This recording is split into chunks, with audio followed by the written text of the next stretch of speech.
নমস্কাৰ এক্সামিনেশ্যন টিউচনত আপোনালোকক স্বাগতম। আজি আমি আৰম্ভ কৰিম এটা সাধুকথা। এই সাধুকথাটোৰ নাম হৈছে ৰাজু আৰু ভূতৰ সাধু। গতিকে তোমালোকে চাই কিনে ভাল পাবা। মই জাষ্ট এনে আজি ধেমালিৰ বাবে এটা সাধু ডিছকাছ কৰিম বা আলোচনা কৰিম। যদি ভাল লাগে তোমালোকে শ্বেয়াৰ কৰি দিবা। এতিয়া আৰম্ভ কৰিম ৰাজু আৰু ভূতৰ সাধু। চাই থাকিবা বা শুনি থাকিবা, তোমালোকে চাই কিনে ভাল লাগিব। ৰাজু আৰু ভূতৰ সাধু। এখন দেশত ৰাজু নামৰ এজন ল'ৰা আছিল। তাৰ বয়স 14 বছৰ। সি 7ম শ্ৰেণীত পঢ়ে। তাৰ ব্যৱহাৰ পাতি বৰ ভাল, সেয়ে তাক ওচৰ চুবুৰীয়া সকলোৱে বৰ মৰম কৰে। কেৱল পঢ়া শুনা নহয়, খেলা ধূলাতে সি পাৰ্গত নহয় তেনেকুৱাও নহয়। তাতোকৈ ডাঙৰ কথা, ল'ৰাটো বৰ সাহসী। খেলত যদি কোনোবাই অন্যায় কৰে সি শুধাই নেৰে। তাৰ ওচৰত কোনেও মিছা কথা কৈ সাৰি যাব নোৱাৰে। পঢ়া শুনাৰ মাজতো সময় উলিয়াই সি দুখীয়া দেউতাকক খেতি খোলাটো সহায় কৰে।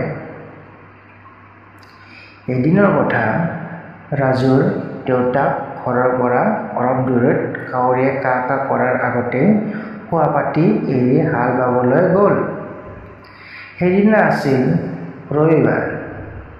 শোৱাৰ পৰা উঠি সি ভাবিলে আজি দেউতাকক কিছু সহায় কৰিব। সেইকাৰণে দেউতাকলৈ মাকে বান্ধি দিয়া চাহ জলপান লৈ পথাৰলৈ গ'ল। গৰমৰ দিন। সি খোজকাঢ়ি গৈ আছে। খোজ কাঢ়ি বৰ ভাগৰ লাগিল আৰু পথৰ দাঁতিত থকা তেঁতেলী গছ এজোপাৰ তলতে অলপ জিৰণি ল'লে। এইদৰে গাৰ ঘাম মচি মচি সি তেঁতেলীজোপাতে আউজি দিলে।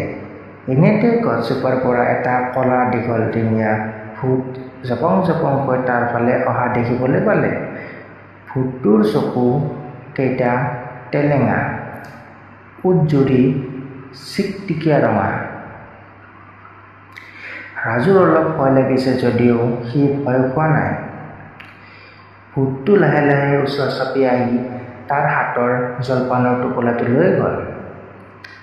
তাৰ পিছত ৰাজুৱে এটা খোঁচা মাৰি ভূতটোৰ পৰা একে আজোৰে জলপানৰ টোপোলাটো কাঢ়ি আনিলে। তাত গছৰ শুকান পাত গোটাই লৈ হাতত থকা মেচৰ কাঠি এটা মাৰি দিলে। লগে লগে জুইকুৰা দপ দপকৈ জ্বলি উঠিল আৰু জুইৰ কাষে কাষে সি চিঞৰি চিঞৰি ভগৱানৰ নাম ল'বলৈ ধৰিলে। কাৰণ ভগৱানলৈ ভূতে ভয় কৰে। লগে লগে ভূতটো পলাই পত্ৰ মাৰিলে। তাৰ পিছত সি দেউতাকৰ ওচৰলৈ চিধাই লৰ মাৰিলে। সি যেন তাৰ জীৱটো কোনোমতে লৈ দেউতাকৰ ওচৰ পালেহি। সি ফোপাই জোপাই থকা দেখি দেউতাকে তাৰ কাৰণ সোধাত সি কেনেকৈ ভূতৰ পৰা হাত সাৰি আহিল সকলো কথা বিৱৰি ক'লে।